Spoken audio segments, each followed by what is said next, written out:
Alireza, back-to-back victories for you, but most importantly, I think it's for the first time that you're beating a world champion. You've tried against Magnus quite a few times. You didn't manage to get him while he was a world champion, but now you got your first scalp of a world champion. How do you feel right now? Yeah, I feel really happy. Yeah, for sure, it's an easier world champion than Magnus, but of course, Ding is very strong. And, I'm really happy to get this victory because now I moved to +1 and it's really important. And this game was not easy. You were actually under pressure out of the opening, out of the middle game, and I think at one point he was even winning. He showed you a move at the end of the game. What was that move? It was, should we go to the position? Yeah, absolutely. It was around here. I think here he got outplayed here actually. I think G6 is a terrible move to make the king weak, but already I don't like H5, H4, just knight C5 is just equal, but he was a bit aggressive and maybe he felt to be like he has to be aggressive because he doesn't have two bishops, so. But yeah, he took here. Here I couldn't find the best move. Bishop A2 is really difficult. Oof. First I thought I'm So what's the plan of this bishop? It's just prophylactic, preventing knight d6, which was the whole problem for me the whole game. First I thought I'm winning with queen c2 in my calculation, but of course queen c5 and I lose. This was the first cold shower. and then I felt knight g5, yeah, bishop a2 probably I'm winning. But yeah, knight g5 is not a good move, and here he's okay. I couldn't make bishop 4 work for me because knight h5 is probably just nothing. Queen e5, queen d7, very important. Yeah.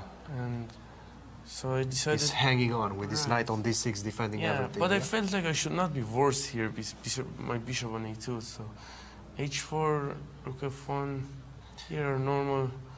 But yeah, I'm probably like, my bishop on d2 is very bad, and in fact, I want to chime in on this position. How did you assess it at this point? Because I came into the playing hall and you were, I think, down to your last 6 minutes. He still had around double your time. Yeah, it was getting out of my hand. It was getting out of my control because in few previous moves I was in control and then I lost the control and I got down on time. But you still looked comfortable. Yeah, because at least from the outside. Yeah, because practically there is always a chance here because with the bishop on a2. But so he was also going down on time, so it was very important moments here. And yeah, he told me after the game, knight d4, that he probably was winning, but still I thought knight f7, and he told me rook d2 after the game, but I don't think it's a good move. Yeah. Rook d2, and this seems to somehow. Yeah, he told me rook takes d2, knight takes d2, bishop h6, king h7, rook f4. He told me he has knight h5, but I told him I have these and I win again. It's such a complicated position. Yeah, yeah, it's really complicated, and understanding, for instance, computers as rook takes d1 is winning here is really crazy because you're giving up the d file for no, like... And then you plug it with knight d2. Knight okay, this is... No, knight f2. Knight f2, okay. Yeah, and for a human, for instance, I have all this bishop h6, knight g5, it's difficult. Yeah. So, yeah, was it only move knight d4? I think it was among the only ones. Yeah, it's such a complicated position, and if you don't do something as black, then, you know, bishop d6 is coming, you have always problems here with he thought for, I think, like 6-7 minutes. He thought for a while. Yeah, and he settled for draw, I think, in his mind. He thought he's not better anymore. Yeah, of course, if you see knight d4, you win, but he couldn't see it, and yeah, here I think he miscalculated knight e5 check in his mind. Like he checked all of these, and I think he maybe here he wanted to go to. Maybe I'm mistaken. Maybe he saw all of this, but he probably missed 95. Covers everything. Yeah, this is so nice. So, but maybe he saw it and he voluntarily went for this position, which I think it's really hard to assess. But I thought I'm winning. Yeah. But maybe it's draw. It's draw, but even if it's draw objectively, it's much easier to play for you. Yeah. You have always checks and. Yeah, and here I was still lucky that he didn't gain the time that he needed.